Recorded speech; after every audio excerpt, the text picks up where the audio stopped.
अस्सलामुअलैकुम वीवर्स, कैसे हैं। उम्मीद करता हूँ आप सब खैरियत से होंगे।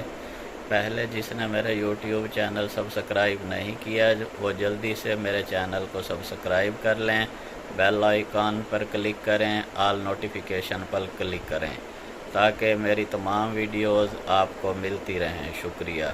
आज हम आपको वेल्डिंग नकाइस के बारे में बताने जा रहे हैं।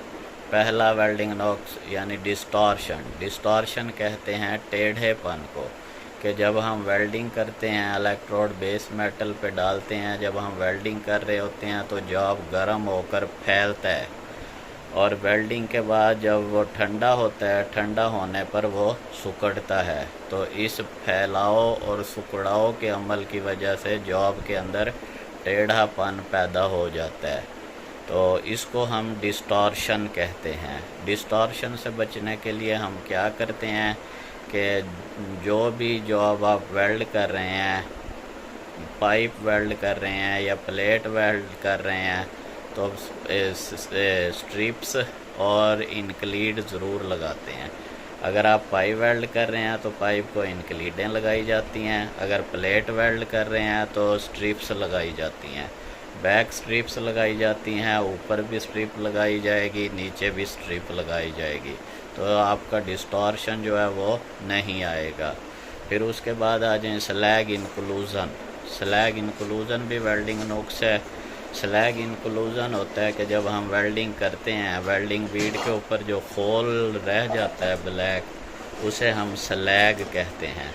तो स्लैग का वेल्डिंग बीड में शामिल हो जाना स्लैग इंक्लूज़न कहता है। स्लैग इंक्लूज़न कहते हैं कि वेल्डिंग के अंदर स्लैग शामिल हो जाना, तो ये स्लैग इंक्लूज़न होता है। ये क्यों हो जाता है? एक तो करंट जो है वो कम रखा हुआ है आपने, ठीक है, कम करंट पे आप वेल्डिंग कर रहे हैं, उससे भी हो जाता है। और दूसरी बड़ी वजह जो होती है स्लैग इंक्लूज़न की, वो इलेक्ट्रोड को सही डिग्री पर रख कर सही तरह ना चलाने की वजह से ये स्लैग इंक्लूज़न पैदा होता है। फिर तीसरा नामुकम्मल पेनिट्रेशन क्या होता है कि जब मैंने आपको पहली वीडियो में पासेस के बारे में बताया था, तो पहला पास जो लगता है वो रूट पास होता है। जब हम रूट पास लगाते हैं तो उसमें दोनों एजों को मेल्ट करके पीछे की तरफ पेनिट्रेशन निकालनी होती है। अगर हमारी पेनिट्रेशन प्रॉपर नहीं निकली या कहीं से निकली है, कहीं से नहीं निकली या कहीं से भी नहीं निकली, तो वो फॉल्ट होता है नामुकम्मल पेनिट्रेशन। फिर उसके बाद आ जाएं अंडरकट क्या होते हैं कि वेल्डिंग बीड के किनारों पे, दोनों तरफ किनारों पे कट से लग जाते हैं। तो यानी धात जो है वो मेल्ट होकर ढलक के अंदर की तरफ चली जाती है, कट से बन जाते हैं, तो उसको अंडरकट कहते हैं। वो किस लिए होते हैं? वो इलेक्ट्रोड को ज़्यादा दबा कर चलाने से भी अंडरकट पैदा होते हैं, और अगर आपका करंट ज़्यादा रखा हुआ है आपने, उससे भी अंडरकट पैदा हो जाते हैं। फिर करेटर भी वेल्डिंग फॉल्ट है। करेटर जब हम इलेक्ट्रोड चला रहे होते हैं, तो जब इलेक्ट्रोड ख़त्म होने वाला होता है तो ऐसे ही पीछे नहीं हटाते। तो इलेक्ट्रोड को जिस डिग्री पे आप चला रहे हैं, तो जब वो इलेक्ट्रोड ख़त्म होने वाला हो, इलेक्ट्रोड को जो है वो 90 डिग्री पे ला के फिर पीछे हटाएं, तो फिर जो है वो करेटर नहीं बनेगा। फिर वेल्ड साइज़ होता है कि आपकी जो वेल्डिंग बीड है वो ज़्यादा ऊंची है या ऊंची नहीं है, या ज़्यादा चौड़ी है या कम चौड़ी है, तो वो वेल्ड साइज़ होता है। तो वेल्ड साइज़ में भी जो है हमारी जो बीड का साइज़ है वो प्रॉपर होना चाहिए, बिल्कुल ठीक होना चाहिए। फिर उसके बाद आ जाता है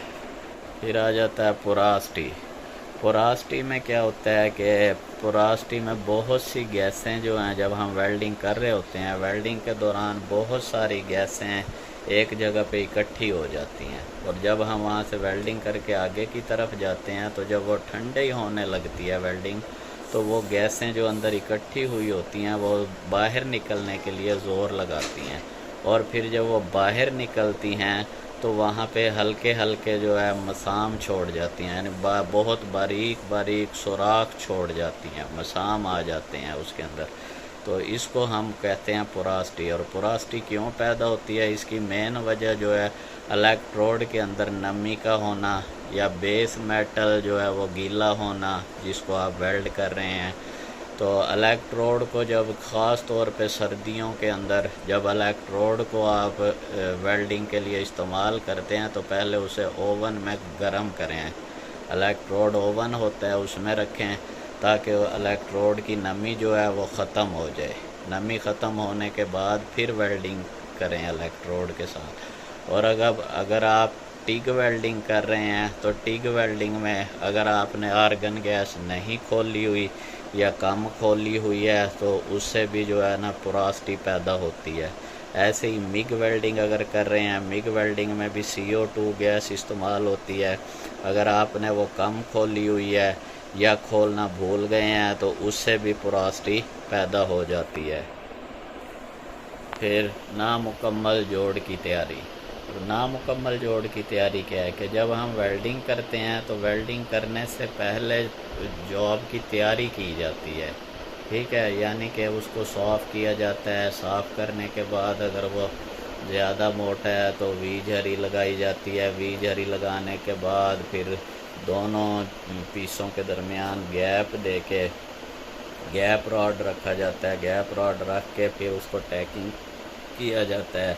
پھر اوپر بھی سٹرپ لگائی جاتی ہے، نیچے بھی سٹرپ لگائی جاتی ہے، بیک پہ بھی سٹرپ لگائی جاتی ہے۔ اگر پائپ ویلڈ کر رہے ہیں تو پائپ میں انکلیڈیں لگائی جاتی، گیپ راڈ رکھ کے انکلیڈیں لگائی جاتی ہیں، تو اس کو صاف زنگ وغیرہ لگا ہوا ہے وہ بھی صاف کیا جاتا ہے۔ یہ سب جو ہے جوڑ کی تیاری میں آتا ہے۔ اگر آپ کی جوڑ کی تیاری صحیح نہیں ہوگی تو پھر ویلڈنگ بھی صحیح نہیں ہوگی۔ اگر جاب کی تیاری آپ کی اچھی ہے تو پھر ویلڈنگ بھی اچھی ہی ہوگی۔ پھر آ جاتا ہے نامکمل فیوزن یا لیک آف فیوزن بھی کہتے ہیں۔ نامکمل فیوزن میں کیا ہوتا ہے کہ جب آپ ویلڈنگ کر رہے ہوتے ہیں تو جو آپ کا بیس میٹل ہے تو اس کو صحیح نقطہ پگھلاؤ تک وہ نہیں پگھلتا، میلٹ نہیں ہوتا، الیکٹروڈ میلٹ ہو جاتا ہے، بیس میٹل جو ہے وہ اپنے نقطہ پگھلاؤ تک میلٹ صحیح طرح سے میلٹ نہیں ہوتا، تو یہ ہمارا بن جاتا ہے نامکمل فیوزن۔ اس ویڈیو میں نے آپ کو چند ویلڈنگ نقائص کے بارے میں بتایا ہے۔ مزید جو ہے میں اگلی ویڈیوز بھی بناؤں گا، اس میں مزید آپ کو جو ہے دکھاؤں گا بھی کہ کون سا فالٹ کیا ہوتا ہے اور مکمل ڈیٹیل کے ساتھ بتاؤں گا۔ شکریہ، میرے YouTube چینل کو سبسکرائب ضرور کریں، شکریہ۔